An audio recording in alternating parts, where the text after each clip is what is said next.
A stunning blonde woman, broke and desperate, stops in front of a luxury car to fix her bra and reapply her lipstick using its window as a mirror. She doesn't know the owner. A charming millionaire CEO is watching her from inside. Intrigued, amused, and unexpectedly drawn in, he decides that this embarrassing moment might just be the start of something real. What follows is a tender, humorous, slow-burning story of two very different lives crossing in the most unexpected ways. A job interview with a twist, an accidental nickname that goes viral, and a connection that deepens with every awkward misstep. From broken heels to elevator silences. So go ahead, turn off the lights, lay your head back, let the fan hum softly, and let this story carry you. And when it ends, don't forget to leave a comment from 0 to 10. Will this story melt your heart, make you smile, or both? Let's find out.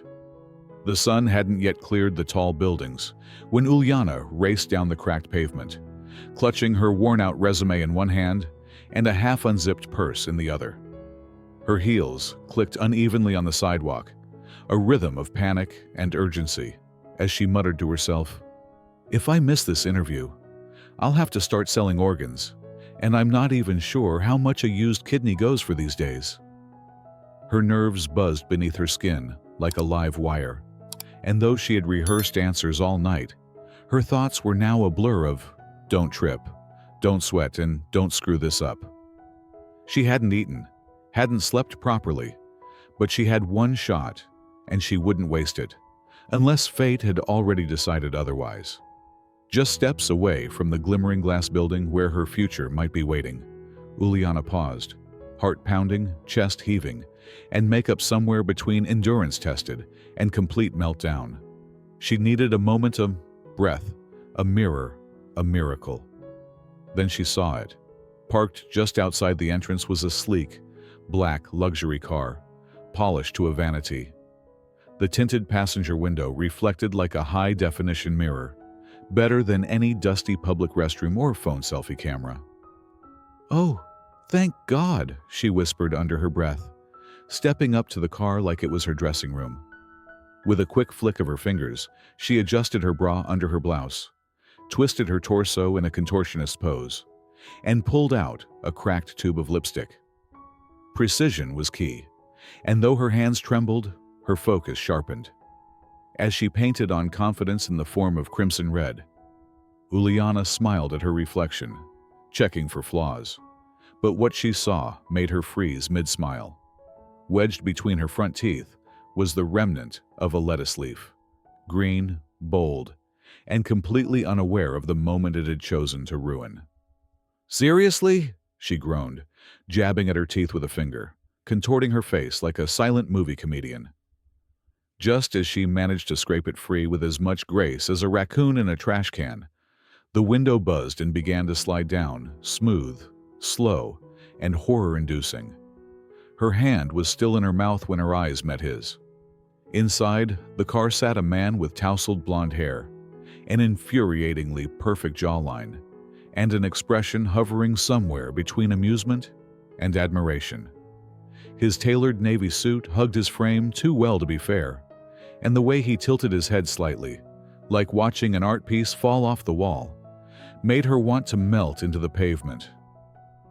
"Need help with that," he said in a voice that was far too calm. "Or would you prefer a mirror that doesn't talk back?" Uliana's brain screamed, "Run!" But her body betrayed her with stillness. She simply wiped her finger on her pants, lifted her chin and said, "Let me know if you find my dignity. I'm pretty sure I left it somewhere between panic and humiliation." He chuckled, not a loud laugh, but the kind that curled at the edges of his lips and made his eyes glint with a hint of trouble. "Well, the window was staring at me first," she said, folding her arms defensively, to which he replied, "So you decided to seduce it with lipstick and bra adjustments?" "It was an accident. I don't usually perform synchronized undergarment choreography on luxury vehicles," she shot back, cheeks flushing. "Sounds like a case of bad timing, a broken mirror, and rogue salad," he mused. or the universe conspiring against you. She glanced at her watch and cursed. I'm late, she muttered, then added louder. And you, Mr. Owner of his own movie star face car? Good luck with whatever perfect life you're driving into. She turned on her heel and stormed off. Blazer wrinkled, heart pounding, and pride shattered, but not entirely lost. Good luck, Miss Bra Emergency, he called behind her, giving a mock salute through the open window as she disappeared into the lobby like a blur of chaos. The receptionist gave her a warm smile, though Uliana barely noticed, still processing her shame. You may go in, Miss Park. Mr. Smith will be with you shortly, the receptionist said. Right, of course. I've never been more emotionally stable in my life, Uliana mumbled, trying to compose herself before stepping into the all-glass conference room.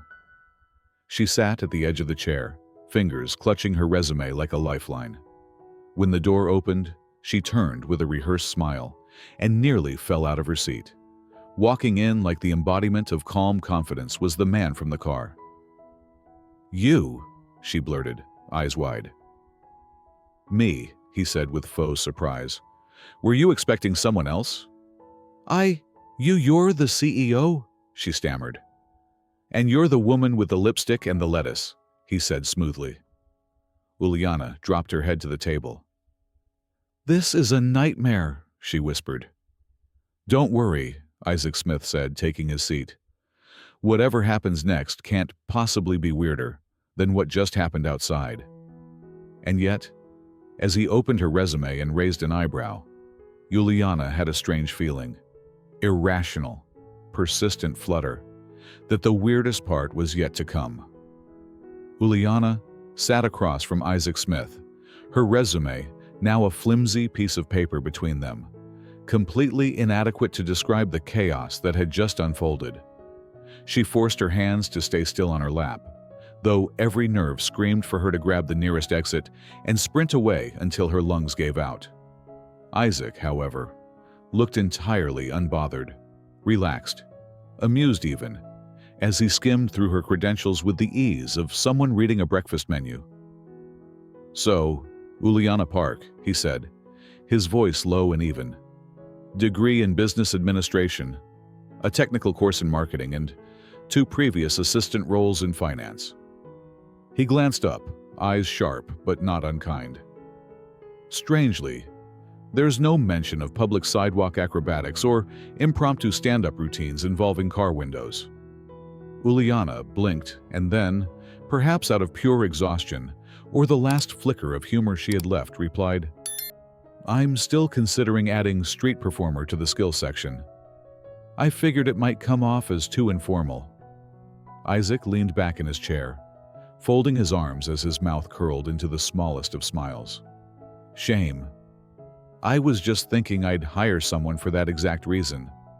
The tension in her chest eased a fraction, just enough for her to breathe again. He wasn't mocking her, at least not cruelly, and that alone felt like a small miracle. Have you worked in tech before? He asked, shifting gears smoothly. Uliana straightened her shoulders. Yes, I turned on a microwave yesterday and it worked. Cutting-edge stuff, he chuckled, shaking his head slightly. All right, smartass. Let's try a serious question. The air shifted. Humor remained in the room, but now it stood beside something more grounded. Evaluation, curiosity, a test she hadn't prepared for. Why do you want to work here? He asked. His tone wasn't cold, but it wasn't casual either. It was a genuine ask, one that demanded more than memorized lines. Uliana hesitated for a second, then exhaled. Because I'm good, she said plainly. Not Harvard good or name drop at dinner parties good, but the kind of good that comes from learning things the hard way. I don't quit, even when I probably should. I show up, and if someone gives me a chance, I make it count. For a beat, Isaac didn't respond. His expression shifted, the smile fading into something more thoughtful. It wasn't just that she'd surprised him. It was that he hadn't expected something so honest to hit so precisely. That, he said finally. Wasn't the answer I was expecting. But it's a good one. Uliana gave a faint smile. Would you prefer I lie? I'm great at it. For example, I'm completely calm right now and not thinking about jumping out that window behind you. His laugh this time was genuine, quick and warm, the kind of sound that softened the hard edges of a polished office. I like people who don't read from a script, Isaac said, tapping her resume thoughtfully with his knuckle. But I also like to test limits. Uliana raised a brow. Testing as in psychological warfare or corporate games. He twirled a pen between his fingers, eyes glinting with mischief. What if I told you that someone in this room already has an opinion about you? I'd ask if that opinion includes clumsy, talkative, and mildly traumatized by lettuce, she answered. And what if I told you it includes authentic, unpredictable, and strangely interesting? Her pulse kicked up a notch, but she kept her voice steady. I'd say that person has questionable taste, but excellent judgment. The room felt warmer then, not just physically, but emotionally, as if something delicate had shifted between them. Isaac closed her resume slowly, deliberately, as he stood up and walked to the window. Miss Park, he said, glancing back at her. I think we'll be seeing each other again very soon. She blinked. Wait, what does that mean? Is the interview over? I've seen everything I needed to see, he replied with a calm finality. You're hired. Uliana's jaw dropped slightly, but no sound came out. What part did I pass? The lettuce incident or the bra maneuver? He turned fully toward her, one brow raised. The part where you were yourself, even when the universe was laughing at you. As he extended his hand to shake hers, she rose, still dazed. His grip was firm, professional, but not impersonal. There was something behind it, a silent acknowledgement that this wasn't just about work. She exited the room with her thoughts swirling, each one louder than the next. Had that just happened? Did she seriously get hired after committing a triple-layered social disaster? Down the hallway, she leaned against the wall, trying to process the collision course her life had just taken. She hadn't aced the interview. She'd derailed it completely. And yet, she was in. Somehow, impossibly, she was in. And somewhere, back in that glass-walled room, Isaac Smith was still watching the closed door with a look that said he'd just made the most interesting hiring decision of his entire career. On her first official morning at the company, Uliana arrived 15 minutes early, though she felt anything but prepared. Her shirt, the only one without a permanent stain, was ironed with the help of a damp towel and a hair straightener. Her pants didn't quite fit, but with a belt and determination, they cooperated. As she stepped into the sleek glass building, everything felt surreal. The polished floors, the well-dressed employees gliding through corridors like they were born in blazers, and the hum of purpose that seemed to vibrate in the air. Uliana adjusted her ID badge, inhaled deeply, and whispered to herself, "You belong here. Fake it until you make it, or until someone tells you to leave." The receptionist gave her a polite nod, and a woman from the development team, Emily, bright-eyed and fast-talking, appeared to escort her to her floor. "You're Uliana, right, Miss Park?" Emily asked, sipping from a protein shake that looked like liquefied cardboard. Uliana nodded. "That's me. First day, slightly terrified." Emily smiled. "Good. That means you're sane. Come on, I'll show you your corner of the chaos." They walked past rows of ergonomic chairs and giant screens, filled with code and data visualizations. But it wasn't until they reached the break room that Uliana noticed people glancing at her, whispering, and, worst of all, smiling knowingly. She furrowed her brows, wondering if she had toilet paper stuck to her heel or forgot to zip something. Emily leaned in, lowering her voice. "By the way, you're kind of a legend already. Uliana's stomach dropped. What do you mean? Emily gestured vaguely toward the glass walls. Someone saw, the car window, the lettuce. It reflected across half the front lobby. Word got around. Fast. Uliana stared at her in horror. You're kidding, Emily grinned. Nope. But don't worry. Around here, everyone gets a nickname eventually. Yours is just more flavorful. She tapped her shoulder playfully. You'll be fine, Miss Lettuce. Uliana covered her face with both hands. God, why didn't I get hit by a bus instead? Just as Uliana settled into her small desk between a potted plant and an ancient, growling printer, a calendar notification popped up on her screen. Investor presentation, 30 mins, Auditorium B, mandatory. Her heart stopped. What is this? She muttered, spinning toward Emily. Emily shrugged, clicking through tabs. It's real. Looks like the whole department's been summoned. Happens once a quarter. Investors, partners, bigwigs. Uliana squinted. Then why am I invited? I've been here for 5 minutes, Emily smirked. Nicholas Smith added you manually. That name, man behind the window, the desk and the smirk, made her pulse stumble. She had no time to ask questions. 25 minutes later, she was sitting in the back row of a glass-walled auditorium, surrounded by strangers in tailored suits and expensive perfume. Isaac walked in just before the lights dimmed, sharp in a dark blazer, speaking with the kind of confidence that came from knowing exactly how much attention he could command. The presentation began.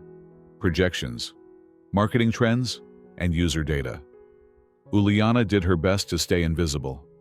But then a slide appeared titled, Engaging Younger Audiences, and someone raised a hand. Can you elaborate on how you plan to approach Gen Z consumers who distrust traditional tech branding? Isaac paused, and then he looked at her. Uliana's eyes widened as he tilted his head ever so slightly in her direction.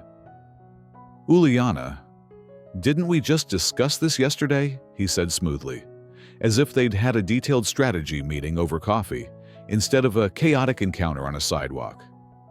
The entire room turned to face her. Blood drained from her face, but somehow she stood, legs trembling beneath her slacks. Sure, she began, her voice cracking. Well, maybe we stop treating technology like it's some exclusive club for people fluent in jargon. There was a small, surprised laugh from someone in the front. We could focus on making things feel more human, more usable, even for those who still feel like they're hacking the Pentagon every time they microwave popcorn. A pause. Then a ripple of chuckles. Someone nodded. Another whispered, That's smart. Uliana sat down slowly, unsure whether she had just saved herself or guaranteed her firing. Isaac didn't say much afterward. He just gave a subtle nod and continued the presentation, as if nothing unusual had happened. But when the session ended, and everyone stood to leave, several people approached Uliana. You're new, right? That was refreshing.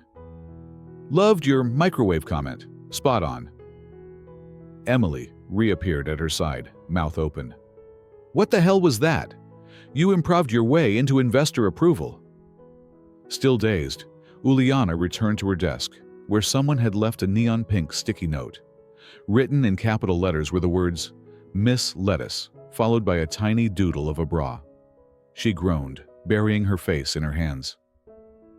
I should have stayed unemployed.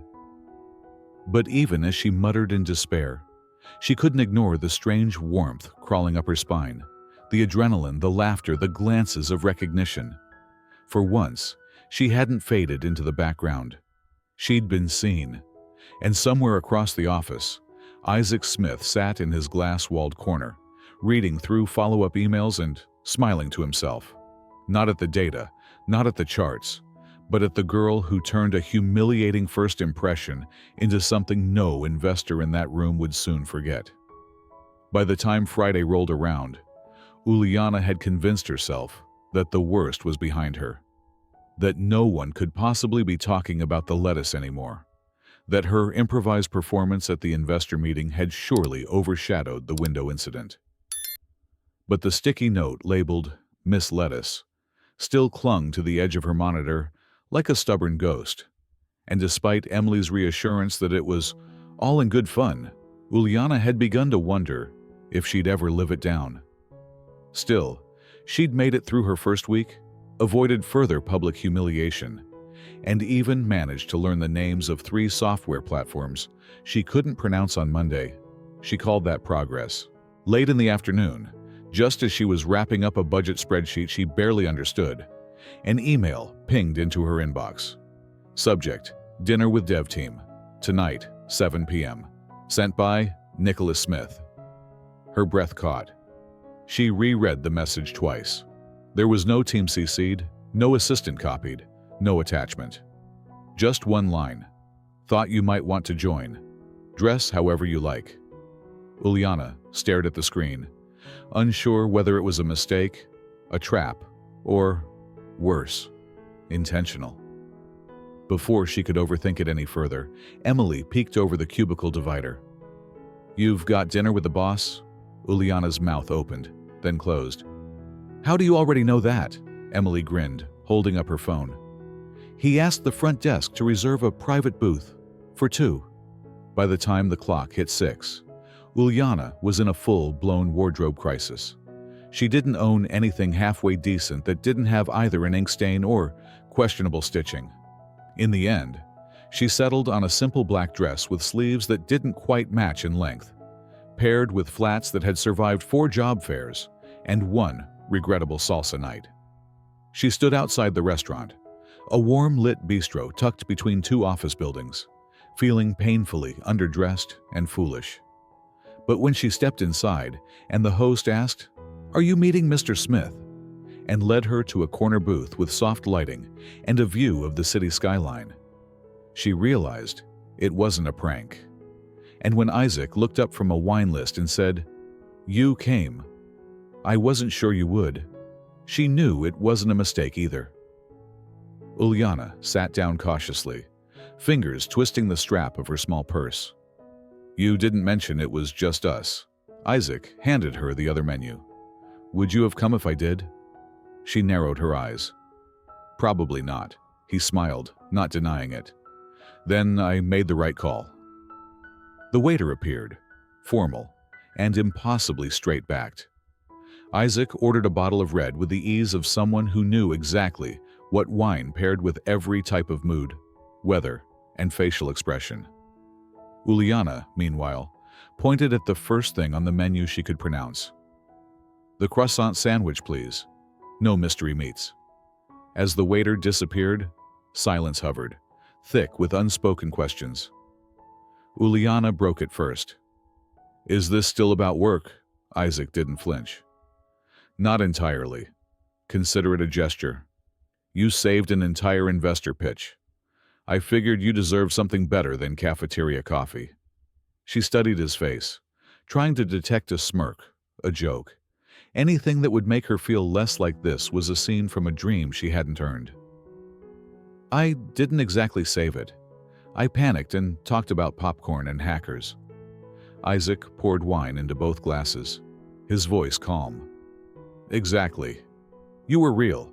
That's rare." They ate slowly, the meal unfolding like a conversation that kept finding its rhythm just when it might have faltered. Uliana admitted her fear of long words and elevator pitches, while Isaac confessed he once, accidentally, CC'd a board of directors on a meme. She laughed more than she expected, and he listened more than she assumed he would.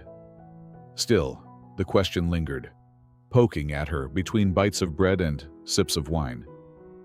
"Why me?" she finally asked, setting her fork down.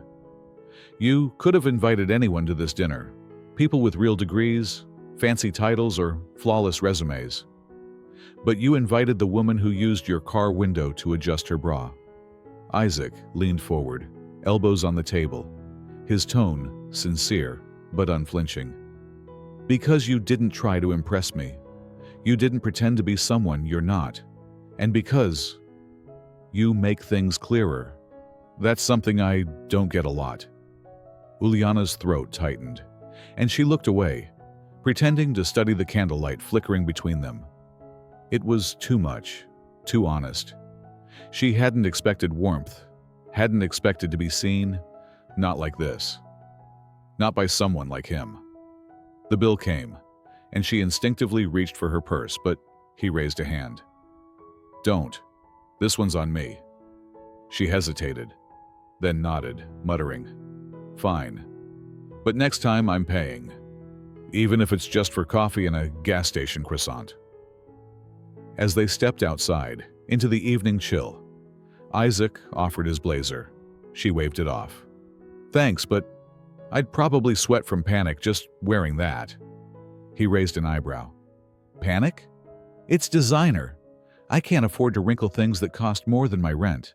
They stood at the edge of the curb, neither ready to end the night. Uliana shoved her hands into her coat pockets.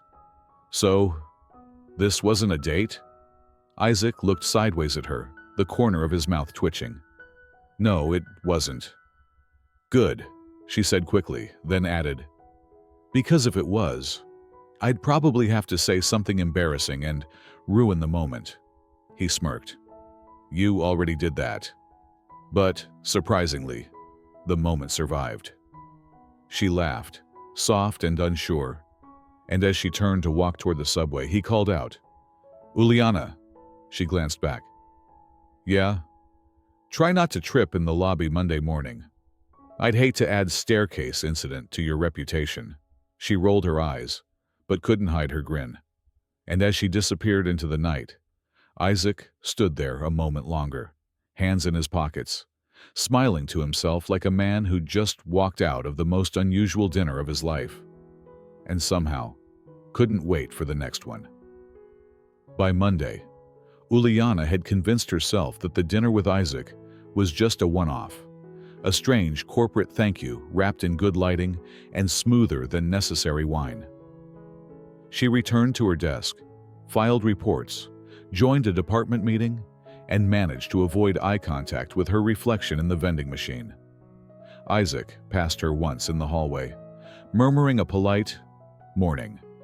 And though her pulse did an involuntary skip, she told herself it was just caffeine and wishful thinking. There were no more emails, no accidental run-ins, and nothing that resembled what had happened Friday night. It was business as usual, or at least she tried to believe it. That illusion shattered when an invitation popped up in her inbox late Thursday afternoon. Subject: Annual Company Gala, formal attire required. The email glittered with digital gold flourishes, announcing an exclusive evening meant to honor innovation, celebrate success, and inspire collaboration. Uliana sighed. She didn't own anything even remotely formal, unless one counted the black dress from the dinner, which now had a small rip near the hem and possibly a drop of marinara sauce on one sleeve. Emily, of course, was already 3 steps ahead. I booked my nail appointment a week ago, she said, waving a confirmation email. And before you ask, yes, you're going, and yes, you're borrowing one of my dresses. By Saturday evening, Uliana stood in the office restroom, struggling with the zipper of Emily's emerald green gown, silently cursing her own spine's lack of flexibility. The heels, also borrowed, looked gorgeous but felt unstable. She checked her reflection one last time and tried to smile. You've survived worse, she whispered to herself. This is just another room full of people who know you as Miss Lettuce. How bad could it be? She arrived at the venue, a modern rooftop ballroom encased in glass and soft lighting, and immediately regretted everything. The crowd sparkled in designer tuxedos and silk gowns, while she hovered near the entrance, praying not to trip on the plush carpet. It wasn't long before she spotted Isaac, standing near a tall window with a glass of something amber in hand, speaking to a group of executives. He looked as expected, calm, polished, infuriatingly handsome, and for a second, she considered turning around and pretending she'd gotten the date wrong. But before she could retreat, Emily caught her by the elbow. "You look incredible. Don't panic. Just stand tall and don't spill anything." Uliana nodded, breathing through her nose. "That's the plan. No food, no wine, no chaos." But fate, as always, had other intentions. Halfway through a conversation with someone from HR about onboarding software, Uliana shifted her weight and heard a sharp, unmistakable crack. Her right heel gave out, completely. Not just a wobble, but a clean break. She froze, one leg slightly shorter than the other, struggling to maintain composure as her balance shifted awkwardly. "Not now," she whispered. "Not here." She excused herself quickly, limping toward the nearest hallway and cursing the shoe, the floor, the universe. Just outside a quiet terrace lined with potted trees and soft garden lighting, she collapsed onto a bench and examined the damage. The heel was unsalvageable. She was rummaging through her small clutch for something, anything, that could act as makeshift glue when a familiar voice broke the silence. "You disappeared," Isaac said, stepping onto the terrace. "Everything all right?" Uliana held up the shoe like a crime scene exhibit. "Betrayed by fashion. It gave up on me mid-conversation. I didn't want to become the night's entertainment." Isaac sat beside her, one brow raised. "You've already secured that role, though, in a good way." She gave him a sideways glance. "You're joking, right?" He shook his head. "People remember authenticity. You don't fade into a crowd." Uliana rolled her eyes. "Great. I'm unforgettable because I fall apart in public." There was a pause between them, longer than necessary but not uncomfortable. The sounds of music and laughter drifted from inside, distant and dim. Isaac's gaze lingered on her, not in judgment, but in study, like he was piecing together someone he hadn't fully understood yet. "Do you remember the first time we met?" he asked. Uliana groaned. "How could I forget? I used your car as a mirror and gave myself a dental salad." Isaac smiled, but his voice softened. "It wasn't just funny. It was honest, unfiltered, and I realized then I hadn't seen that in a long time." She looked at him carefully, trying to decide whether his words carried weight or were simply polite small talk dressed in deeper tones. "So, why did you hire me?" she asked quietly. "Honestly," he said, his eyes still on hers, "because this company needed someone who doesn't pretend, and maybe I did too." Her chest tightened, the weight of the moment pressing gently against her ribs. She didn't know what to say to that, so she looked away, focusing instead on the tiny silver buckle of her ruined shoe. Emily reappeared then, holding a pair of emergency flats, like a fairy godmother in sequins. "Found these in the staff closet. They're ugly but functional." Uliana accepted them with gratitude, slipping out of the broken heels and into safety. "You saved me," she muttered. "Always," Emily said with a wink before disappearing again into the music. Isaac stood, offering a hand. "Can you walk?" She nodded, rising slowly. "Yes, gracefully. We'll see." As they returned to the main ballroom, Isaac leaned in slightly. "You know, broken heels are fixable." Uliana glanced up at him. "And dignity. That too. But I wouldn't worry. Yours seems to be unusually resilient." She smiled at that, not because it made her feel better, but because somehow it made her feel seen. And from across the room, as the music slowed into something soft and cinematic, their eyes met once more. Long enough to say something neither of them had found the words for yet. On Monday morning, Uliana stepped into the office with a cautious sort of optimism, the kind that comes after surviving a public wardrobe malfunction and a strangely emotional conversation beneath garden lights. Her flats still bore the scuff marks of the gala, but she wore them anyway, if only to remind herself that she hadn't tripped or cried, and had walked back into the ballroom with her chin high and her heart strangely light. She hadn't seen Isaac again after that moment, though she had caught him watching her as she left. There had been something in his eyes then, something quiet but unmistakable, and she hadn't stopped thinking about it since. The week began as any other, with budget updates and coffee that tasted vaguely like cardboard. But the atmosphere felt different. People glanced at her, just a little too long. Conversations halted when she walked past, then resumed with hushed tones and muffled laughter. Emily cornered her by the copier and whispered, "Okay, don't freak out, but your gala moment may have spread." Uliana frowned. "What moment? My shoe dying mid-conversation?" Emily raised her brows. "No, the terrace. You and Nicholas. Someone saw. Someone talked." Uliana's stomach dropped. "There was nothing to talk about," Emily shrugged. "Doesn't matter. It's already office folklore. You're officially the lead character now." At first, she brushed it off, convincing herself it would pass like every other rumor. But this one had roots. By midweek, someone had drawn a tiny pair of high heels on her coffee mug. A Slack message labeled Miss Lettuce 2.0 appeared anonymously in a team channel before being deleted. Even the interns smiled at her with the giddy awe usually reserved for celebrities or cautionary tales. It wasn't cruel, at least not yet, but it was relentless. And through it all, Isaac said nothing. He passed her in the hallway twice, nodded politely, and asked nothing about the gala, the rumors, or even her work. His silence wasn't cold, but it was careful, and that stung in ways she hadn't anticipated. Uliana told herself it was for the best. A CEO couldn't afford office gossip, and neither could a new hire still proving herself. But the more she told herself to stay focused, the harder it became to breathe normally when he entered a room. By Thursday afternoon, she was drained.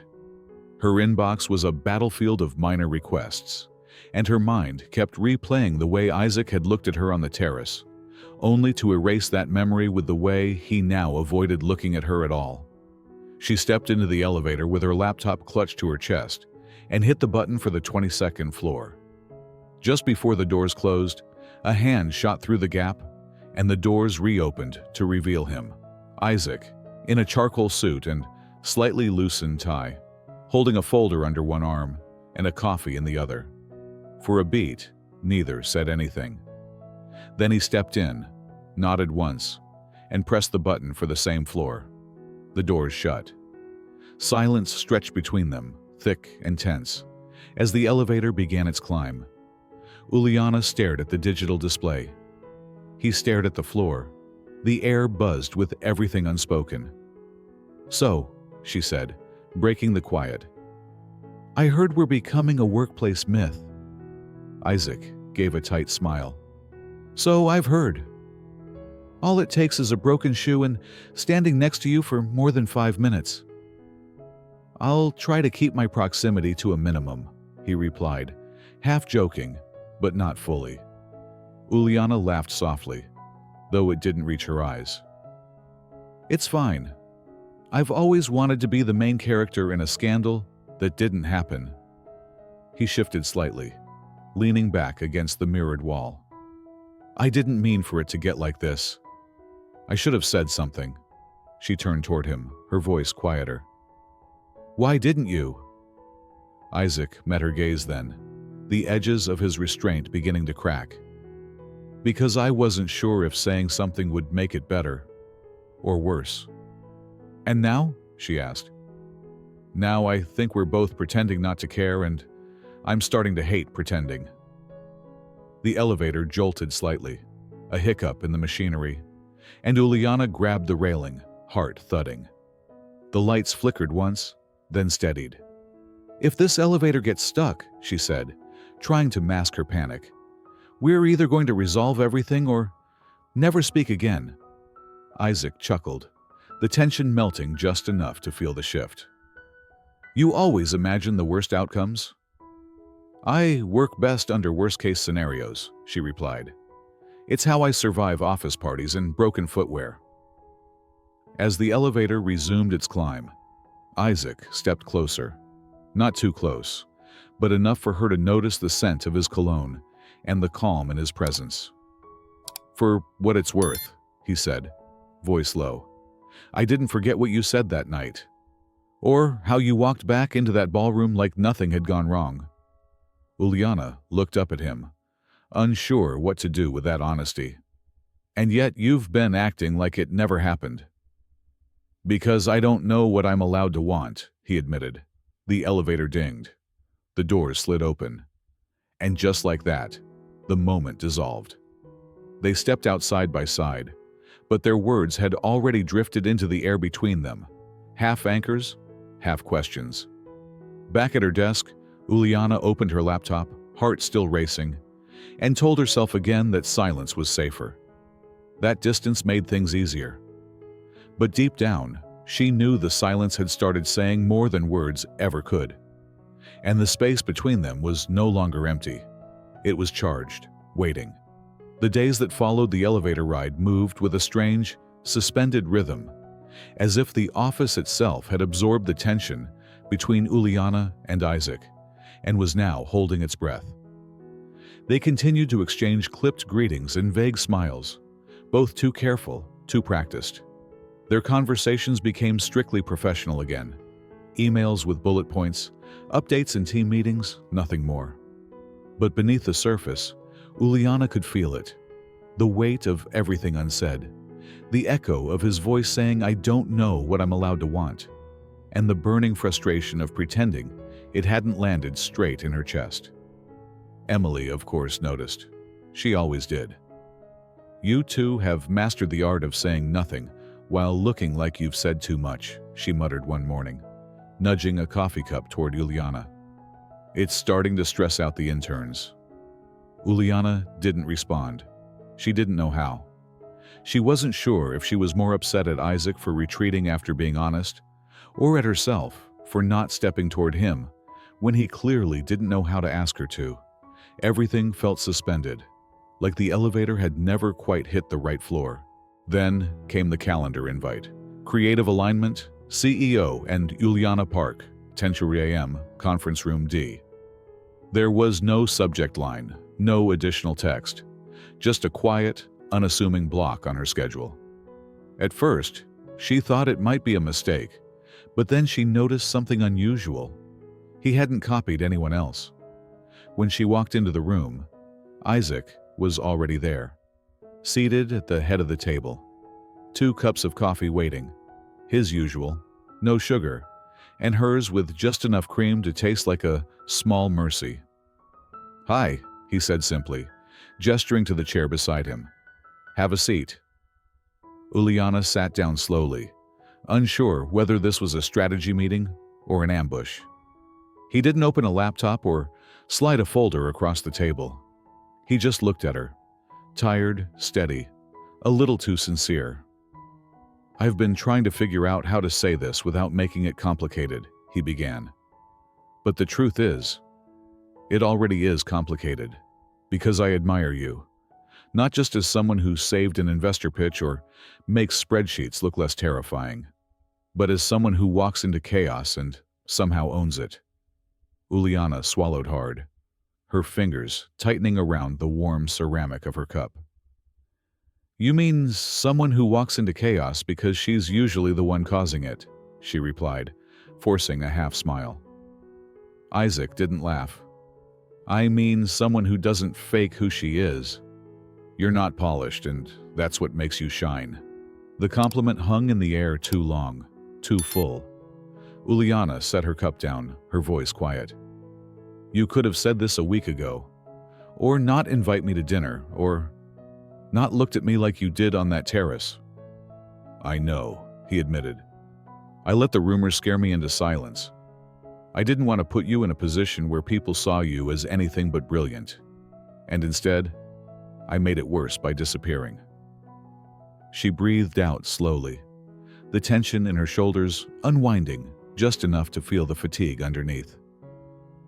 "I kept telling myself I didn't want this to be real," she said. "Because if it wasn't real, I wouldn't have to deal with how much I care." They sat in silence, but this time, It wasn't a void. It was a waiting space, a space that knew the truth was already out.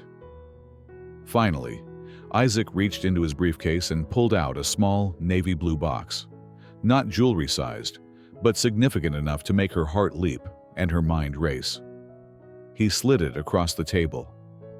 "This isn't anything dramatic," he said. "Open it." Inside was a silver keychain in the shape of a compact mirror. Engraved on its back were the words, "Warning, may contain lettuce and feelings." Uliana stared at it for a moment, then laughed. A real, helpless, head-tilted laugh that made her eyes water. "You didn't," she murmured. Isaac grinned. "Custom made. I figured if we're going to be a rumor, we might as well control the narrative." She closed the box gently, cradling it in her hands, like it might disappear if she let go too fast. "What now?" she asked, voice steadier. "Now we stop pretending nothing is happening," he said. "We don't need to rush or label anything. But I don't want to keep ignoring the one thing in this office that doesn't feel like strategy or PR. I want to see where this goes, with honesty, even if it's slow." Uliana nodded, feeling something strange swell in her chest.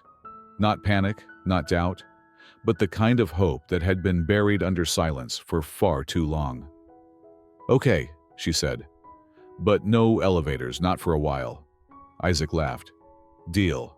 No confined spaces until further notice." As they left the room, the keychain tucked safely in her pocket, and their conversation finally catching up to their feelings, Uliana realized that this wasn't the climax of something. It was the beginning. Not a secret anymore. Not a fantasy, but something small and real, and fragile enough to be worth protecting. And for the first time, since that lettuce-filled disaster in front of his car window, she didn't feel like a punchline. She felt seen. She felt wanted. And above all, she felt ready. Uliana never imagined that falling in love would feel like this.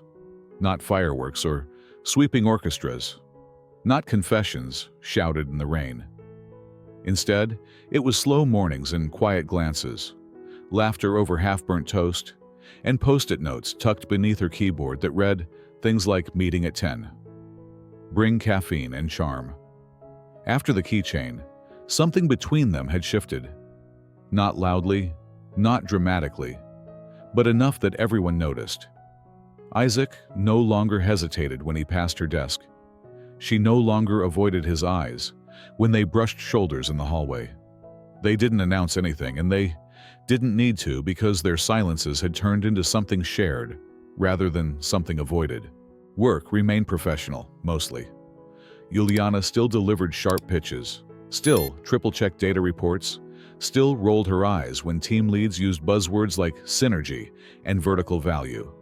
But now, her days came with an undercurrent of warmth. Isaac, despite his reputation for being composed and calculated, had a way of looking at her when she spoke that made her feel like every word mattered. Their rhythm settled into something steady. Separate desks, shared glances, messages that carried more meaning than they let on. They weren't rushing, but they weren't hiding either.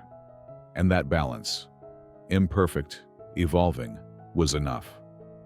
One afternoon, Emily slid into the seat beside Uliana in the break room, raising an eyebrow. "So," she said, sipping from her suspiciously green smoothie, "you two are..." "What? Colleagues with coordinated coffee runs?" Uliana smirked. "We're just figuring it out," Emily snorted. "You've been figuring it out for weeks. At this point, you two have more emotional subtext than our entire HR training library." Uliana laughed, not because Emily was wrong, but because it was the first time someone had said it out loud without making it awkward. She didn't deny it. She didn't need to. Weekends became their sanctuary, not in grand gestures, but in stolen time. They walked through parks, shared takeout under string lights on his balcony, and debated over the best 90s rom-coms while doing dishes. Uliana learned that Isaac was hopeless at folding laundry, but oddly precise when cooking pasta. Isaac discovered that Uliana talked to her plants, collected novelty mugs with terrible puns, and couldn't fall asleep without a podcast playing softly in the background. They laughed more than they kissed more than they talked, and talked more than either of them had in years, with honesty that came without rehearsals. The first time Isaac said he loved her, it wasn't planned. They had just finished assembling a particularly infuriating piece of IKEA furniture, both covered in sawdust and passive-aggressive instructions. Uliana had leaned back, arms crossed in triumph, and said, "If this bookshelf collapses tonight, I'm suing Sweden." Isaac had laughed, then looked at her, really looked, and said, "I love you, by the way." It had come out so naturally, so casually, that for a moment she thought she'd imagined it. But he didn't take it back, didn't flinch, and she didn't hesitate. "I love you too," she said, brushing a splinter off his arm. And that was it. No grand declarations, just the truth. Months passed. Seasons shifted. Their names occasionally floated through the company like whispers, but no one dared say anything directly. People respected them, and that respect built a wall no rumor could climb. Uliana no longer felt like a joke. She felt like a part of something, valuable, grounded, and entirely hers. Her title might have still said administrative assistant, but her influence stretched beyond lines on a business card. Isaac encouraged her to present during leadership meetings, to pitch her own ideas. And when she succeeded, it wasn't for him. It was because of her. Then came the weekend away. Isaac didn't explain much, just said he needed to escape the city and had found a quiet cabin by a lake. Uliana packed a single duffel, thinking it would be hiking, bad reception, and early nights. And it was, at first. They rowed a little boat across glassy water, watched the trees blur into watercolor reflections, and shared cheap wine in mismatched mugs. Then, one morning, as the mist clung to the water like a secret, Isaac rowed them to the center of the lake and stopped. Uliana leaned back, smiling at the sky. "This is better than I expected," she said. "Peaceful, no lettuce, no elevators." Isaac didn't respond immediately. Instead, he reached into the pocket of his jacket, pulled out a small velvet box, and opened it. "I didn't write a speech," he said. "I figured, you already know. You've changed the way I see everything. You made this quiet feel full. And I love you more than I've ever loved anything uncomplicated." Uliana stared, stunned and silent. Then she smiled, a slow, radiant smile that took over her whole face. "Yes," she said, voice trembling. "Of course, yes." He slipped the ring onto her finger, simple, elegant, just enough sparkle to catch the light, and kissed her hand. The wedding came 3 months later, small, barefoot on a quiet beach at sunset. Emily cried before the ceremony even began.